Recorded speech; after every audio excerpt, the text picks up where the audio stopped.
Salam sejahtera untuk kita semua. Di sini saya akan menjelaskan hasil kerja kelompok kami tentang bukti audit dan pendukungnya.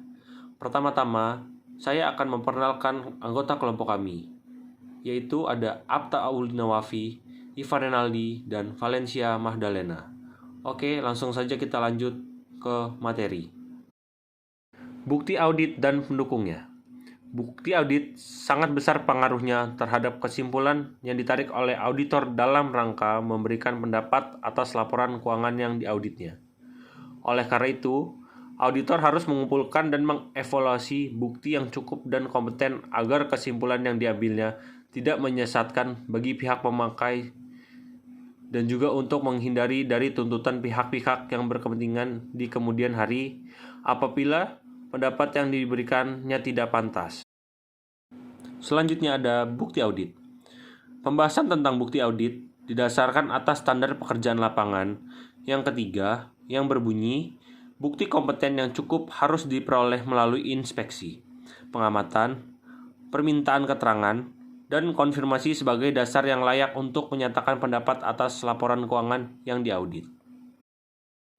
Bukti audit yang mendukung laporan keuangan terdiri dari data akuntansi dan semua informasi penguat yang tersedia bagi auditor. Informasi tersebut sangat bervariasi sesuai dengan kemampuannya dalam meyakinkan auditor bahwa laporan keuangan telah disajikan sesuai dengan prinsip-prinsip akuntansi yang berlaku umum. Di antaranya, data akuntansi. Data akuntansi terdiri dari pemeriksaan fisik, konfirmasi, dokumentasi, prosedur analitis, perhitungan ulang, pengerjaan ulang, pengamatan, dan bukti dari para ahli. Pembahasan selanjutnya yaitu tentang transaksi dan bukti transaksi. Transaksi merupakan kegiatan merubah posisi keuangan suatu entitas dan pencatatannya, di mana data, bukti, atau dokumen pendukung disediakan dalam kegiatan operasi suatu organisasi sektor publik, baik pemerintah pusat, pemerintah daerah, yayasan, LSM, maupun partai politik. Bentuk transaksi dibedakan menjadi 3, yaitu kas, kredit, dan debit.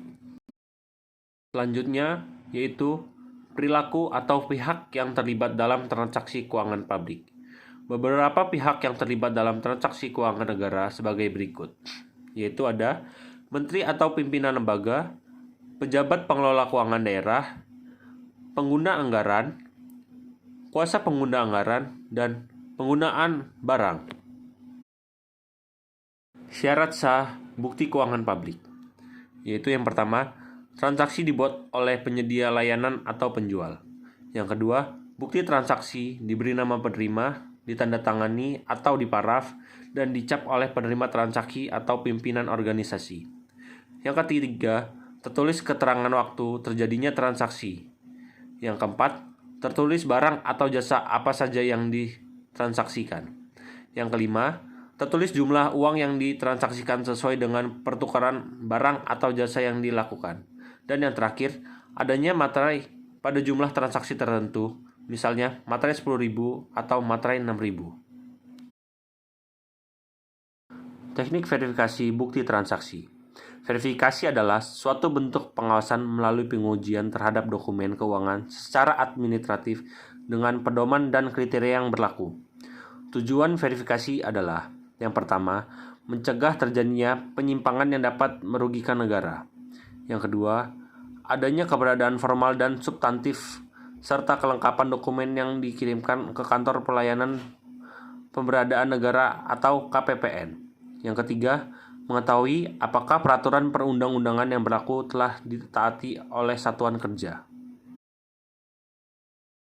Di sini saya akan menjelaskan tabel berikut. Yang pertama itu ruang lingkup verifikasi. Yang A, aspek kesediaan dana. Yang B, aspek ketepatan tujuan pengeluaran. Yang C, keberadaan pembebanan anggaran. Yang D, aspek kebenaran tagihan.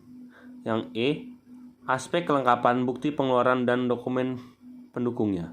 Lalu, pelaksanaan dan verifikasi.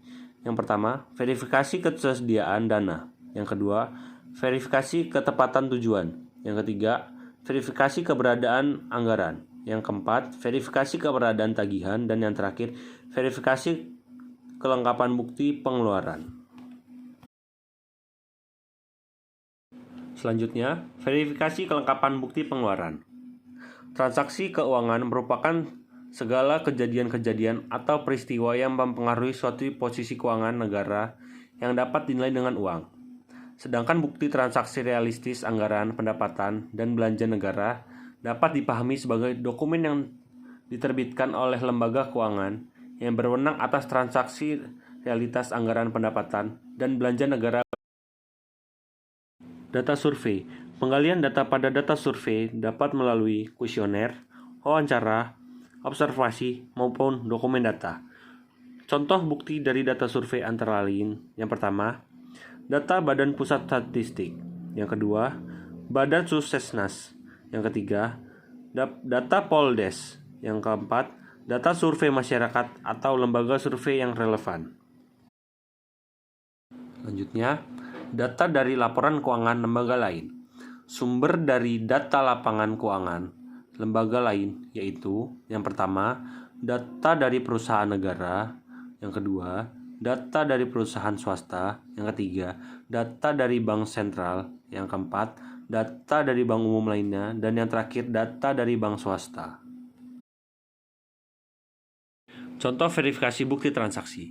Bukti transaksi realitas anggaran pendapatan belanja negara dibedakan menjadi dua, yaitu pelaksanaan dan hasil. Kita akan membahas tentang pelaksanaan terlebih dahulu.